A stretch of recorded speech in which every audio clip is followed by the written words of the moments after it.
Voltamos a falar de resiliência e síndrome de burnout. A Fátima, que está aqui com a gente, defendeu uma dissertação de mestrado sobre esse tema. O Fátima, inclusive em artigo recente que eu li, que você escreveu, você analisa sobre o enfoque da resiliência, a vivência traumática da professora Andréa Salgado, que lá no fim de 2003 teve as duas pernas decepadas após a colisão de uma lancha com o Banana Boat, em que ela passeava numa praia do litoral fluminense. Como é que você vê a experiência da Andréa diante do desafio da superação, né, perante uma ocorrência tão grave como essa? Certo. Eu assisti uma entrevista dela no programa do Jô e li uma outra entrevista na revista Veja, onde ela faz a explanação dela a respeito de toda a problemática que ela teve que enfrentar depois desse acidente tão traumático. Ela tinha filhos, né? Ela tinha filhos, casada, professora, 33 anos, 33, se eu não me engano, 34 anos, uma coisa assim. É uma pessoa extremamente ativa, no auge da produção, né? Então, de repente, você se vê cerceada, limitada, né? E tendo que fazer uma alteração completamente na sua vida. Então, quando li a fala dela e ouvi, percebi que ela adotou comportamentos resilientes. Por quê? Porque ela poderia ter simplesmente ficado no seu canto, chorado, lamentado, né? Ter ficado sempre reclamando da vida, querendo vingança, né? Com uma revolta muito grande, ou então desenvolvendo um sentimento de autocompaixão. Tadinha de mim, querendo ser aquela que todo mundo está cercando de cuidados e tudo mais. E o que ela fez? O que ela fez? Foi lindo, tem uma frase dela que eu acho extraordinária. Ela falou assim: eu não posso voltar atrás. Não vai conseguir recuperar as pernas. Que é aquela história de voltar à forma original. Eu não consigo recuperar minhas pernas. Eu vou ficar aqui chorando. Então, quando vinha aquela tristeza, ela pegava e falava para ela mesma: levanta essa cabeça, menina. Então, isso faz com que ela foi começando a descobrir dentro dela mesma essa voz interior, essa capacidade de transformar-se, de mudar para que ela pudesse encarar esse novo futuro dela.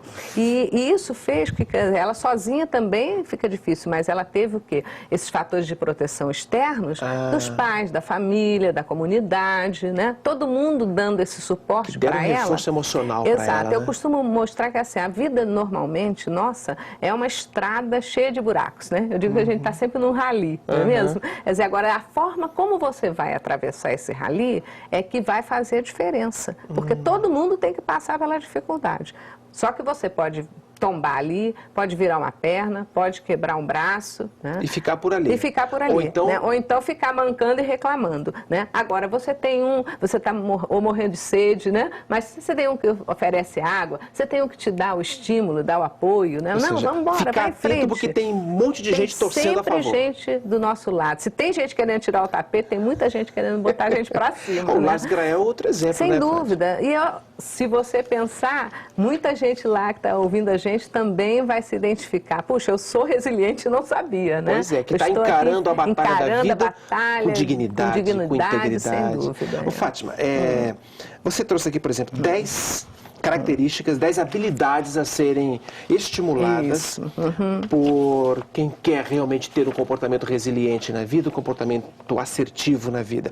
Por exemplo, você colocou flexibilidade, abertura interior ao que é novo. O que significa isso? Olha, você vê, um dos estudos mostrou que, na verdade, é a resistência ao novo que faz com que a pessoa vá ficando mais estressada. Então, a pessoa tem que ter essa flexibilidade para poder entender que a vida é dinâmica e que a gente não pode ficar lá preso no passado ou preso numa circunstância, numa zona de conforto que era favorável a nós e que, para a gente conquistar uma zona de conforto, a gente vai passar por esse turbilhão. Então, nós temos que passar, temos que estar abertos para essa mudança. Você colocou também vontade de fazer melhor e de participar da transformação da sociedade. A pessoa que consegue se identificar com os impulsos de transformação da sociedade, então, tem uma conduta resiliente. Sem dúvida, porque você pode se acomodar, ficar em casa só reclamando da vida, do governo, né? Das circunstâncias do mundo, ou então você pode ser uma pessoa ativa, né? Uma pessoa que não só porque às vezes a pessoa fala: eu não faço mal para ninguém, mas ela também não faz o bem.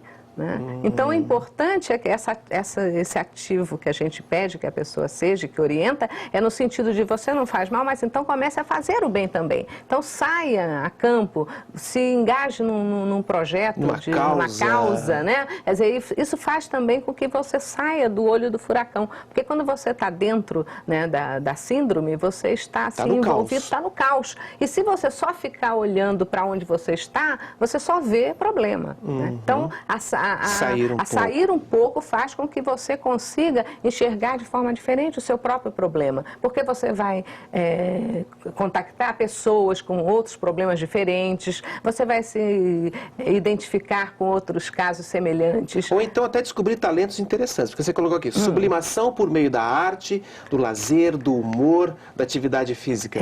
Os resultados de vários estudos mostrados que todo mundo que se envolve em projetos de arte, se envolve numa ONG, são vinculados a alguma instituição religiosa, né, que tocam algum instrumento, que dançam, eles conseguem sublimar essas dificuldades, né? Então, os casos em que não se apresentava burnout, as pessoas, não é que elas deixassem de ter problemas, elas também tinham os problemas, mas só que essa outra atividade que elas desenvolviam permitiam que elas tivessem uma válvula de escape, né? Uma coisa gostosa que elas gostavam de fazer, e com isso, quando elas voltavam para o trabalho do dia a dia, elas já vinham com outra disposição.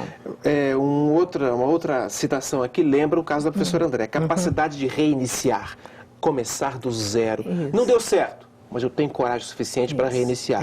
Ela começou de novo. Exato, né? É você superar esses fatos frustrantes. Que no dia a dia a gente termina sendo submetida a esses desafios. A vida nos traz novos desafios a cada momento. Então, se a gente parar, a gente estagna e morre. Né? Então, nós temos que avançar. Né? E essa é a proposta da transformação. Né? Eu tenho que aprender a superar essas dificuldades, eu tenho que avançar. Que a minha proposta nesta vida é evoluir.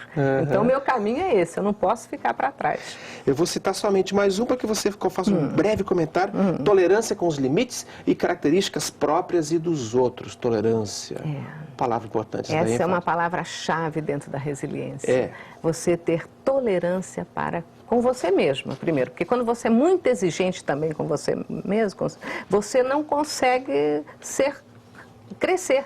Porque se você quer ser o melhor, quer não errar hora nenhuma, né, e que isso é impossível na condição de ser humano que a gente é hoje, né, você sofre demais. Então, você tem que ter tolerância, sabendo que você é um elemento que está em situação de aprendizado constante, né, de crescimento gradual, e que você, uma hora, chega lá, né, a partir dos esforços do dia a dia que a gente faz. E vamos torcer para que nós cheguemos lá juntos, sem né, dúvida. Fátima? Obrigado pela sua presença aqui nesse programa. Muito obrigada. Para você, veja como é que esse tema é importante, hein? Quando os sofrimentos chegam, muitas vezes nos pegam de surpresa e a impressão de que não temos forças para superá-los. Mas este é exatamente o momento de descobrir que moram dentro da gente energias intensas de superação, que ficam mais visíveis à medida em que investimos a fundo na descoberta de nós mesmos. Pense nisso e tenha um excelente dia. Um abraço e até o próximo Vanguarda Comunidade.